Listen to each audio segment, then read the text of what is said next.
जन हुंकार के इस एपिसोड में आप सभी का बहुत बहुत स्वागत है। मैं हूं महेश बहुगुणा, आप देख रहे जन हुंकार एपिसोड। आज के जन हुंकार एपिसोड में डिजिटल पीड़ितों पर सुप्रीम कोर्ट की एक अहम लैंडमार्क जजमेंट। लगातार देश में अनेकों को डिजिटल से धोखाधड़ी और जो लूटा गया है उन सभी के मद्देनज़र रखते हुए क्या कहा सुप्रीम कोर्ट ने, इसकी देंगे अहम जानकारी। पहली बार सुप्रीम कोर्ट ने कंपनसेशन की बात की और मामले को सीबीआई को अरेस्ट भी किया और ये भी समझाया इस सरकार की और एजेंसियों की तमाम की जिम्मेदारी है यदि नागरिकों के साथ धोखाधड़ी और लगातार डिजिटल अरेस्ट की शिकायतें आ रही है। क्या कहा सुप्रीम कोर्ट ने, पूरी देंगे आपको विस्तृत जानकारी। Title, victim of digital arrest related to forged documents. किस तरीके से फर्जी करके धोखाधड़ी की जाती है और सुप्रीम कोर्ट ने संज्ञान लेते हुए सुप्रीम कोर्ट ने एक डायरेक्शन जारी की है। सीबीआई को इन्वेस्टिगेट के लिए कहा है।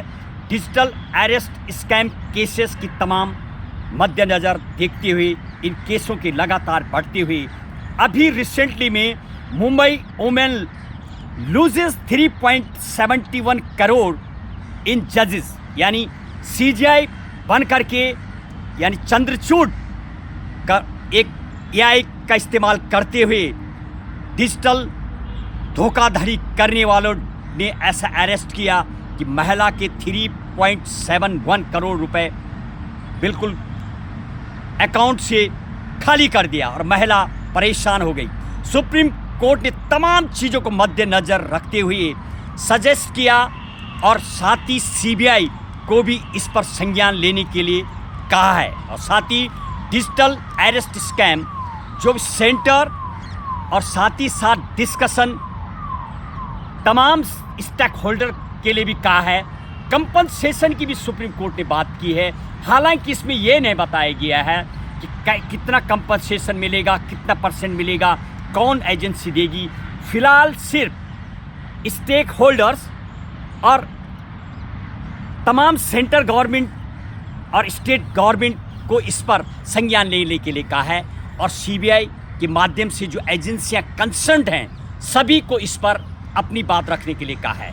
कहीं ना कहीं शायद ऐसा लगता है कि सुप्रीम कोर्ट ने देर सवेर इस पे पूरी तरह से संज्ञान लेते हुए अब शायद ये जिम्मेदारी जो एजेंसियों को दी है तो कहीं ना कहीं डिजिटल जो विक्टिम हैं और जो निवारक आयोग का गठन हो, कहीं ना कहीं उनको इसका निवारण भी मिलेगा। क्या वास्तविक की देखने वाली बात तो ये है कि आने वाले दिनों में स्टेक होल्डर्स और एजेंसियां क्या कुछ ऐसा सिस्टम बना पाएंगी जिन लोगों को साथ धोखाधड़ी हुई है, करोड़ों रुपए लोगों के अकाउंट से खाली कर दिए गए, अरेस्ट किए गए, बुजुर्ग, पेंशन वाले, तमाम जिंदगी भर की कमाई लोगों की लूट कर डिजिटल धोखाधड़ी के शिकार हुए लोगों को क्या कंपनसेशन मिलता है। क्या सुप्रीम कोर्ट ने जो डायरेक्शन दी है सीबीआई और स्टेक होल्डर की, क्या आने वाले दिनों में कुछ ऐसा भी समाधान निकलेगा कि जिनके साथ धोखाधड़ी हुई है, जिनकी रिपोर्ट हुई है। अनेकों लोग पूरे देश में देखने को मिल रहे, लगातार डिजिटल स्कैम देखने को मिल रहा है।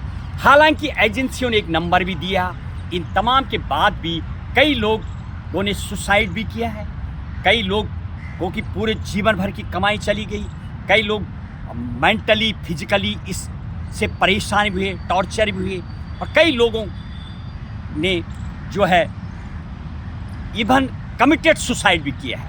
इन सब घटनाओं को देखते हुए क्या वास्तविक लोगों को कंपनसेशन मिलेगा, कैसे मिलेगा? तमाम स्टेक होल्डरों के साथ अब मीटिंग जो होनी है, कहीं ना कहीं अब एक अहम फैसला आएगा और सुप्रीम कोर्ट ने साफ इसमें ये भी कहा यदि ये अपराध बढ़ता जा रहा तो कहीं ना कहीं हम भी इसके दोषी हैं, एजेंसी दोषी हैं और जो पीड़ित लोग हैं वो नागरिकों के साथ यदि ऐसा होता है तो इसके लिए सरकार भी कहीं ना कहीं जिम्मेदार है।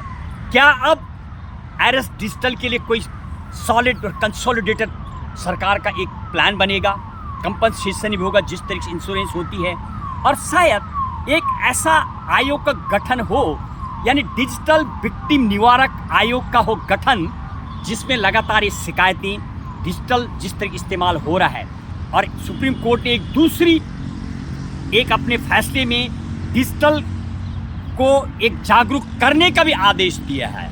उस केस के मद्देनज़र रखते हुए एक तरफ सरकार और न्यायपालिका का ये भी फैसला है कि लोगों को डिजिटल के बारे में अवेयर किया जाए, ताकि लोगों को सबको फ़ायदा मिले, सबको डिजिटल का ज्ञान मिले। लेकिन दूसरी तरफ शायद जो लोग इससे शिकार हुए हैं उनको भी राहत देने की कहीं ना कहीं सुप्रीम कोर्ट ने बात की है। सुप्रीम कोर्ट की जो संविधान की धारा 142 में न्यायिक शक्ति मिली हुई है, क्या वास्तविक उसका सुप्रीम कोर्ट आने वाले दिनों में पूरा इस्तेमाल करेगा और ऐसा फैसला भी और सामने आ सकता है, जिससे नागरिकों को राहत मिलेगी। जिस तरीके से कोर्ट ने इसमें पूरी जिम्मेदारी सरकार की और खुद अनेक लोगों को जिम्मेदारी बताते हुए सीबीआई को मामला सौंपा है और स्टेक होल्डर के साथ बात करने को कहा है।